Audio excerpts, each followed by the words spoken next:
Hello, everybody, and welcome to a Thrinacia Client Interview. My name is Kyle, and I'm a business developer here at Thrinacia, and I'm joined with Roger Doiron from SeedMoney, and I'll also let Roger introduce himself so we can kick things off.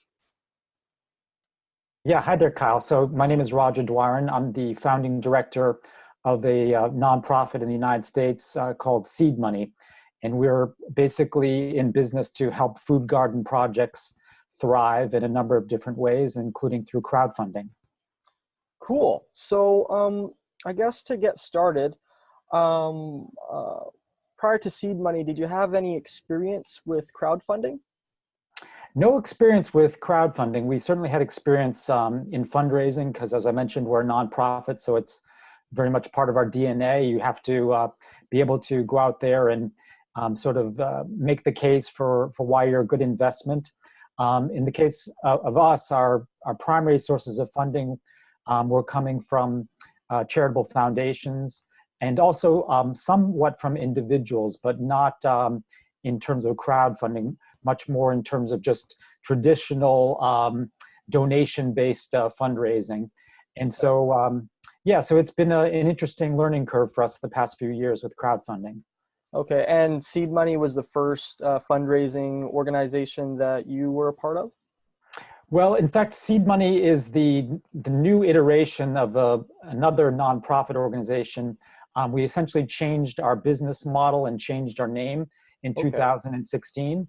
So prior to that, our name was Kitchen Gardeners International, and our focus really wasn't on helping food garden projects fund themselves. It was much more on education and advocacy. And the reason that we decided to explore crowdfunding was we felt like we could have a greater impact than we had been having. We had been doing a number of surveys over the years to try to understand what food garden projects, so think in terms of school gardens, community gardens, food bank gardens, what types of help would be most needed for those types of projects. And what we kept on hearing back in our surveys was that there was a lack of resources available to start up these garden projects and to sustain them. And so for a couple of years, we ran a much more traditional mini grants program called the Sow It Forward program, whereby, for example, a school garden would go to our website and they would fill out an online application. And then on the basis simply of that application, we would make a decision as to whether to fund them or not. And the reason that we got into crowdfunding was that we wanted to be able to do more. We became sort of a victim of our own success with this grants program, in the sense that as soon as the word got out that we were offering grants, we had all kinds of different projects coming to us. And so we went from being an organization that was saying yes to primarily an organization that was saying no to projects simply because we could not keep up with the demand. Oh, wow. Okay. Yeah. So it was an interesting problem to have. And so we looked at crowdfunding as an opportunity essentially to be able to say yes to more projects. Okay. So you're providing a lot of information about growing these gardens, starting them for schools, for different people around the world. Is that correct?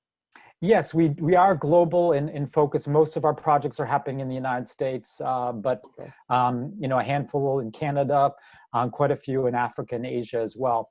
So yes, we do provide them with some information, but our primary service is definitely in the area of fundraising. We're trying to essentially make it easy for these garden projects to fund themselves. Right. Gardening is all about self-reliance. It's about being able to provide for yourself in terms of your food. And we think that it's important to deliver that same message when it comes to financing these projects as well. So we've had great results thus far with this new model, because there is a lot of support out there in local communities to make these garden projects happen. Right. What seems to be missing is oftentimes the technology to empower these gardens to basically fundraise for themselves. Okay, so I guess that segments over to my other question about how come you chose to use Thrinacia for this project, and Yeah. sort of how the Atlas platform helps you with running your SeedMoney organization.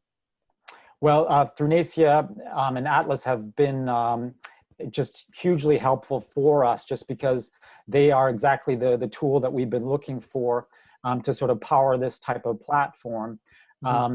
We were looking for something that was going to be quite user-friendly, and that's initially how I decided to sort of dig a little bit deeper with the Atlas platform. I sort of discovered it in the same way that most people discover a crowdfunding platform, just as the user looking at the platform and seeing that everything seemed to be laid out quite clearly from a user perspective.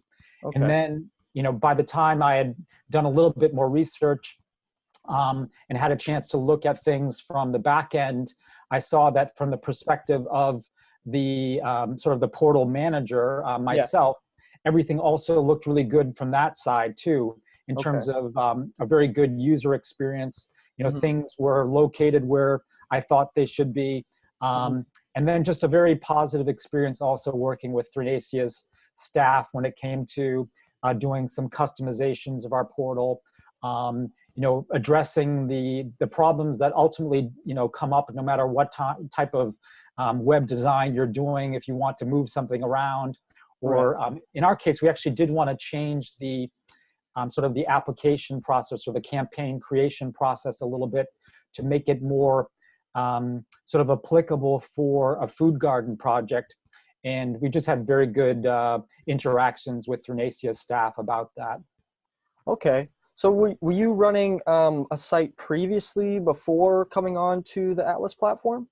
We were working with another sort of white label crowdfunding platform, and it's not that we didn't have success with them. We actually did a lot better with that first year than we thought we might do. But after that first year's experience, it gave us an opportunity to reassess sort of what was going well with that crowdfunding experiment, and what we felt we could improve on. And so I sort of opened up our search once again after doing that just for a year, working with that other company, just to see if we could get even better results by moving to another company and another technology. And indeed, that's what we were able to do when we moved over to Thrinacia and Atlas. We were able to essentially beat our results from the previous year, and had a lot of good feedback also from the various campaign coordinators that we're working with. Could you explain a little bit about how the platform operates in terms of the campaigns? I know that you kind of have a special workflow for how these campaigns are running and when they start and end. Yeah, we do. It is a little bit different. You can sort of think of us as being almost like a bit of a hybrid between a charitable foundation and a crowdfunding platform. A crowdfunding platform, at least the majority of them, are what I call always open. There's always something that you can do. You can go find a big button somewhere on the homepage of the portal that allows you to get a campaign started. Well, in our case, we're trying to sort of be an always open organization in terms of having our application process always open, but we actually have a more seasonal approach to the way that our portal works, which is actually more along the lines of what charitable foundations tend to do, where they have, for example, an application period that's open for a certain period of time. So most of our activity actually happens at the end of each calendar year. So we basically do a 30-day campaign, which runs from November 15th to December 15th. And what's also different for us is that all of our campaigns launch at the same time. And so what that does is it creates sort of a spirit of friendly competition, you might say, among the various campaigns, because they're, on the one hand, competing against themselves, because there's a 30-day clock that's ticking, and they're trying to, motivate their donors as much as possible to be as generous as possible during those 30 days. The sort of special sauce that we introduce into the recipe is this extra thing, which is the possibility to win a grant from us. And so Right. those grants are given on a competitive basis for the most part. So the way that things work for us is that we have a certain number of $400 grants that we give out. Mm-hmm. And in order to win one of those grants, a campaign needs to be among the first to reach a certain funding target, which in our case is $600. Right. So yeah, so it is a different type of workflow, a different type of timetable. Right. But it seems like it's meeting the needs of hundreds of food garden projects across the country and around the world. Right. So we feel like we're really on track with it. Yeah, it seems that having those grants available gives them the motivation to get those donations as soon as that, as soon as you open up to the first day of crowdfunding. I believe it was something like $40,000 in the first day. I think we did hit 40,000 in one day last year, Kyle. That's true. It's quite a sight to see. I have to say that Yeah. when we launch, it's amazing to see just the turnover that we're seeing in terms of the thousands of dollars that are donated just in the first minutes, hours, Mm-hmm. in the first few days. So it just has really won me over to the power of crowdfunding in general. Right.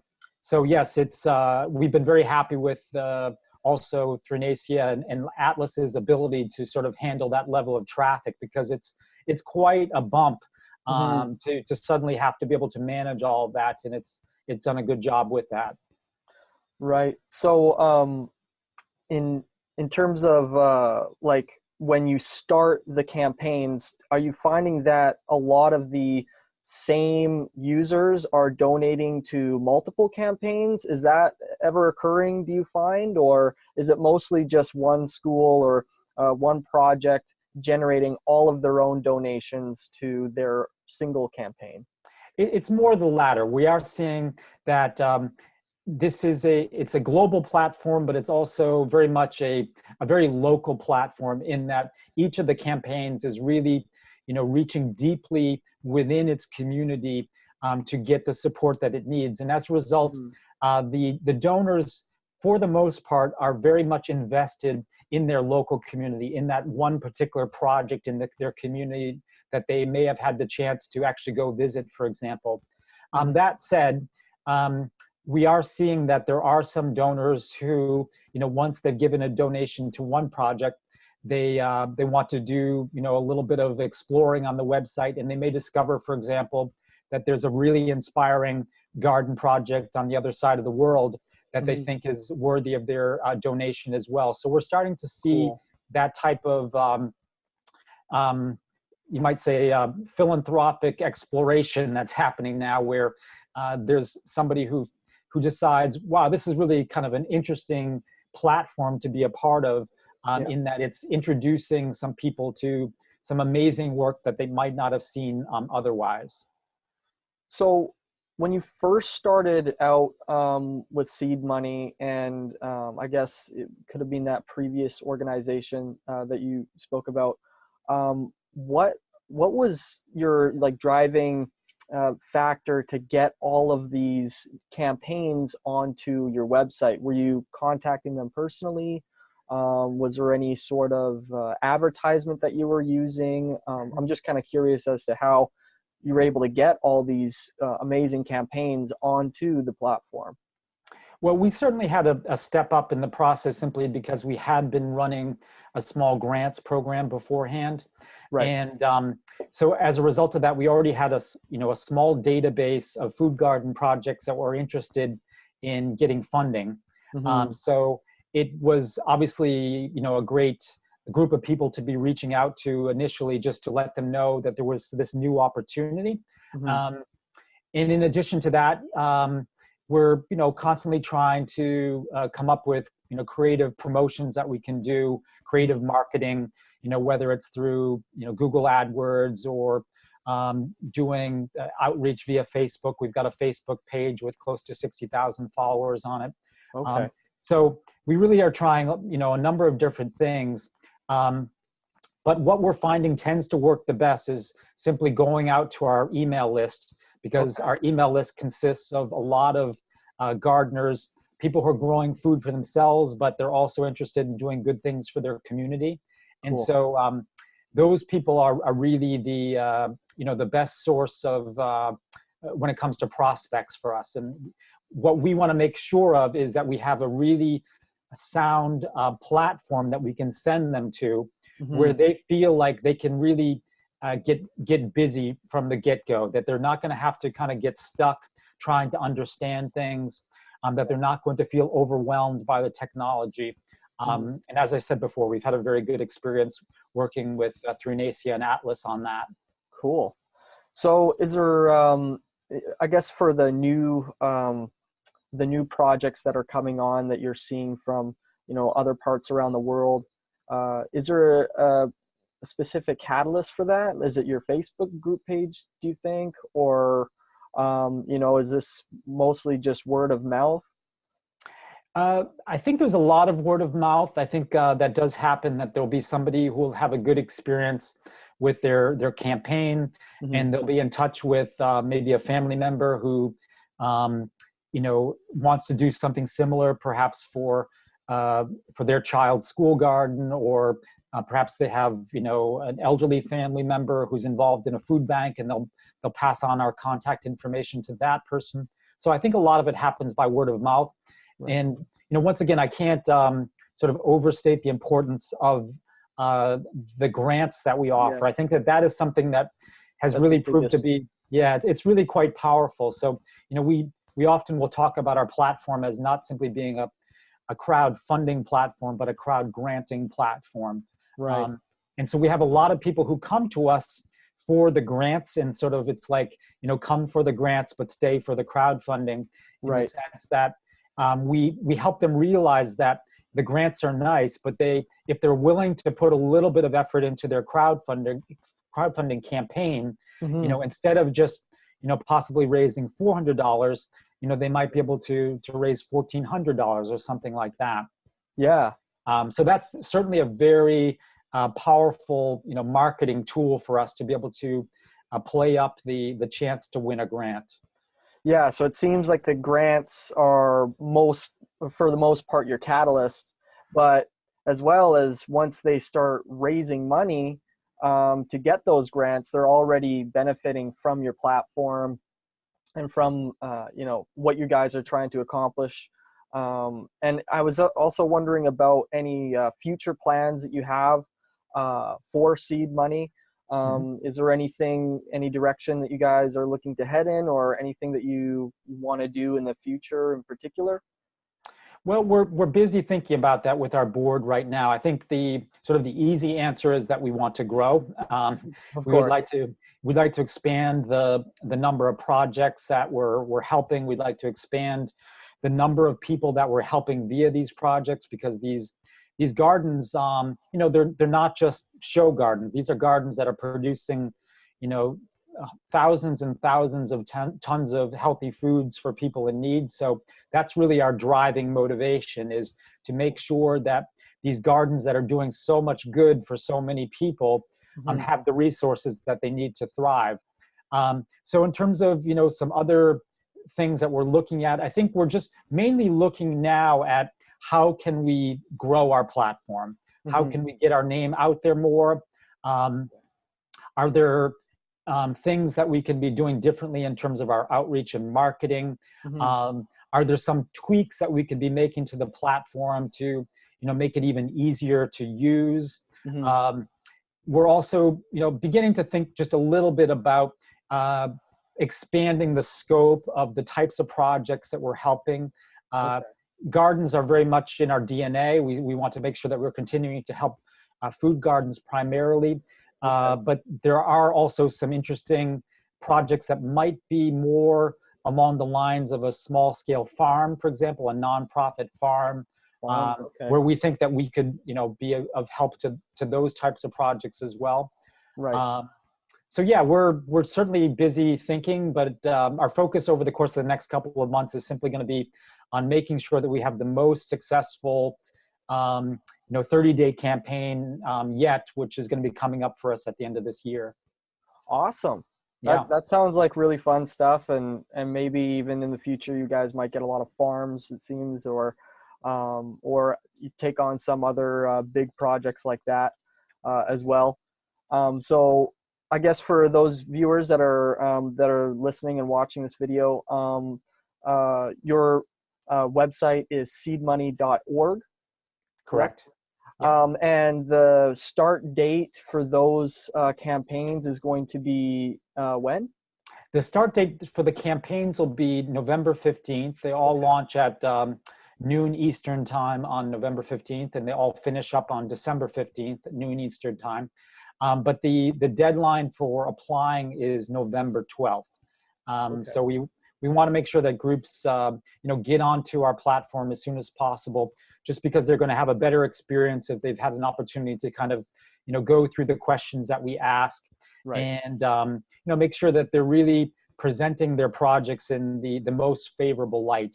And we do offer a lot of support along the way in terms of helping projects to understand what goes into a successful crowdfunding campaign page. Cool. Making sure that you have good visuals, making sure that the texts that you use are effective as well. So we do provide those services too.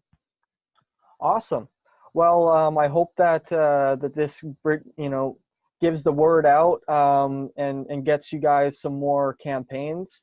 I'd like to thank you for taking the time to come here or online here and answer some of our questions and provide really useful information for those different project creators and portal administrators that want to create a campaign or a portal similar to yours.